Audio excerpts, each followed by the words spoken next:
Opposite direction నుంచి వస్తూ ఉన్నాడు. ఆయన చెప్తున్నాడు బస్సు కొట్టింది ఒక 2 నిమిషాల్లో ఇది మొత్తం కాలిపోయింది బస్సు అని. దాదాపు 40 మంది ప్రయాణం చేస్తున్నారు అక్కడ హైదరాబాద్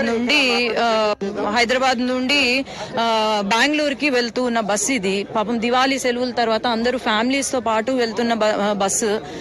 ఇక్కడ ఇప్పుడు 40 మంది వెళ్తుంటే 19 మందిని ఐడెంటిఫై చేశాము, అక్కడ హాస్పిటల్లో అడ్మిట్ చేసుకున్నాము. హాస్పిటల్ దాని తర్వాత ఇక్కడ మనం గమనిస్తే మీరు అందరూ చూస్తున్నారు, మనం ఎవరు ఏంటి అనేది బాడీస్ ఐడెంటిఫై చేయడం చాలా కష్టంగా ఉంది. కాబట్టి మేబీ మధ్యాహ్నం కంతా కొంచెం అక్కడ కూడా సిచ్యువేషన్ కొంచెం కామ్ డౌన్ అయితే హాస్పిటల్లో కూడా.